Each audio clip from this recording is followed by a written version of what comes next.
Just enjoying my morning here with a little bit of work before my Saturday football match. Preparing some documents.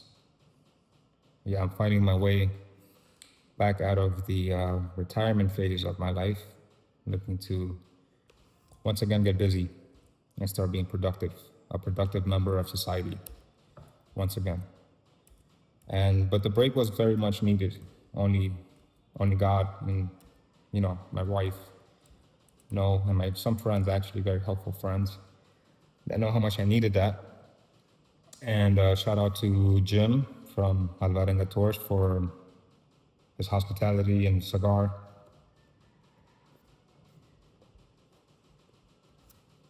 Haven't had a cigar in a long time. Shouldn't be smoking before my match, but I think it's all mental in the end. I remember I ran the New York City Marathon without training for it. I was actually smoking weed every day prior to it. Yeah, and I finished under 4 hours, I think. It was like 3 hours and 49 minutes. Thank you. Take this. Okay. This is my wife who just brought me how many eggs? 5 eggs. 5? Okay. She just brought me 5 eggs in a cup right here. I would just drink them. I told her it takes too long to cook, to make them like hard boiled the way I've been having them. And it's just for protein. So I'm just gonna drink this just like juice. But I'm not eating for pleasure anymore. I'm eating for health. So I used to eat things for taste and for pleasure and for being a glutton and being fat. And I think now I'm just totally changing the way I look at my life in general. And I just eat now for health. So if you don't mind me, I'll just drink this really quickly.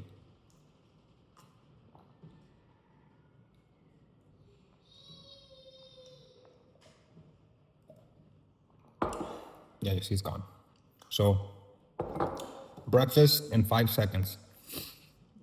And yeah, I had an interesting conversation with Jim last night and just kind of talking about the future and also sharing with him how, I'm now I'm deciding now in ending my sabbatical.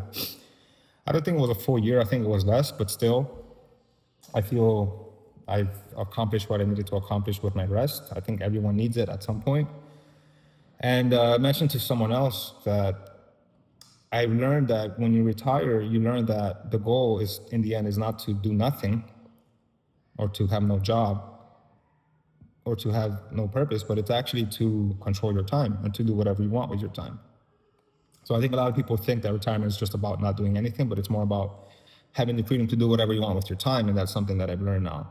And now I can actually look at life a little bit more clear. And I've had some very powerful conversations with people that I had before, with people that I knew before the sabbatical. And now these conversations are just a lot more intentional and powerful and just on point, focused.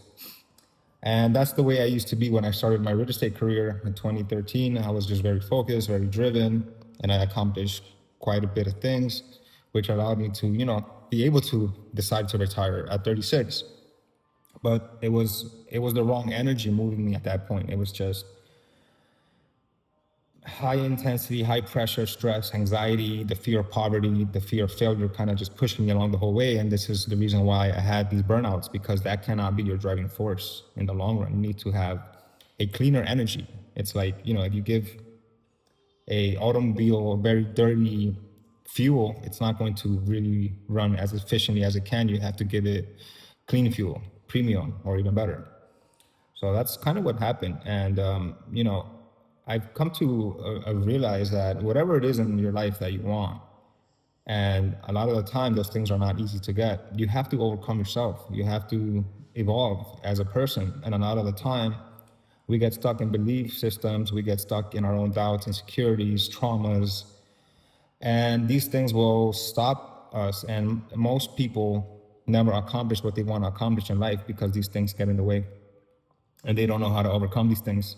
That's why the Bible says, first seek the kingdom within you, and all these things shall be added onto you, because there's some wisdom in there, and that's what I felt. That's why I stopped.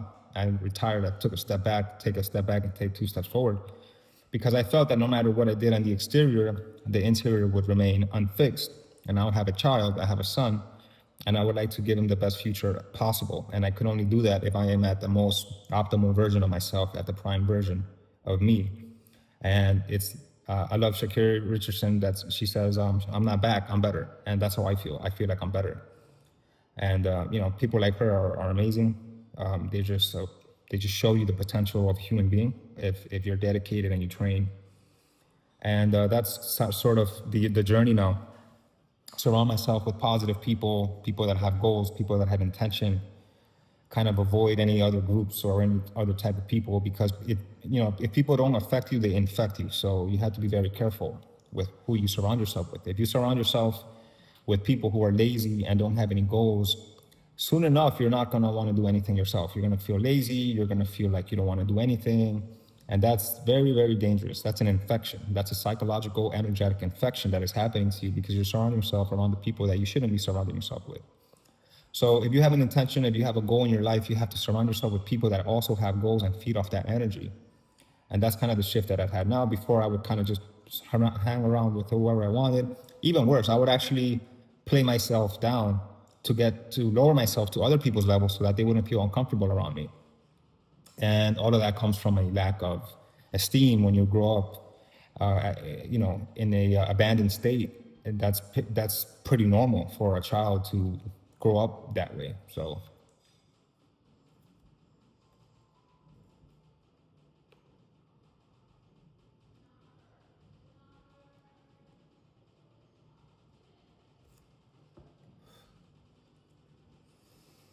we're always learning. I started a little book club reunion with my sister, who's very much like myself, who's a seeker of knowledge. And it's great, to discuss topics that a lot of people don't like discussing. And it's really nice to have someone in your life that wants to talk about deep topics. Of course I have my wife, but if there's someone else, like a sister, it's even better. And that's what we're talking about. We're talking about really building a little community, a little empire, a little group, a culture of people who are, seekers of wisdom, seekers of knowledge, of greatness, and people who don't fear greatness. I think a lot of people fear greatness. They feel bothered or insecure with it, but you have to always seek for more. And nothing is going to be given to you. Everything is going to be a challenge, and you will be your greatest challenge ever. So there's no time to waste with competing with other people or seeing what they're going through or comparing your life to their life. Everyone here is in a separate individual journey, although we are all connected some way, somehow in the spiritual realm, but we are all here to learn our lessons, and those lessons come to us via emotions, thoughts, ideas, and inner challenges. So that's kind of what I wanted to share today in this very quick video. And this channel, someone asked me yesterday, so what is your channel about? And I said, well, my channel is like if I was 8 years old again and I would find my channel, I would watch my channel, because I don't have guidance. So my channel is basically for anyone between the ages of 8 to 80, because I would cover many, many topics, but in the end, it's all about reaching your highest potential, living in a life of harmony, abundance, of gratitude, overcoming your fears, overcoming your past, overcoming your traumas, overcoming poverty, reaching financial abundance, reaching financial success, and just being positive, just being a representation of God, because we were created in an image of God, right? So we have to sort of embody that and remind ourselves we are here to be a reflection of God. If we were created in the image of God, there's no reason why we should remain empowering our entire lives. If you have a cell phone, you have a computer, and you can do whatever you want. People complain here about the economy all the time. The economy sucks. Well, you have a phone, you can make a YouTube channel. Now, there's no excuse. Now, there's a whole bunch of teenagers and 20-year-olds that have a YouTube channel, a TikTok, a Snapchat, one of those video game streaming things, and they become wealthy and they become rich and they build houses for their mom and their dad and for themselves. So all these people complaining they're just lazy, and they're finding excuses. And there will always be a lot more people in the world who have excuses and are lazy. And these people will find the ways to unite and get together and create a norm, create and normalize it, create a norm of being stuck and impoverished and poor and stressed and anxious and just negative overall. So negativity becomes normalized in society because there are more people who are negative than positive. And it is your job to ignore all that and to go forward with your own life, to remain positive, to be the light in a realm of darkness, and to lead the way with your light, with your positivity, with your optimism, and with your discipline and hard work. So that's the message for today. And, I'll be posting more videos on some deals, some properties that I think will be interesting to a lot of you people out there who want to get some money invested and see it grow here in El Salvador, a extremely quickly emerging country. So yeah, stay tuned for that.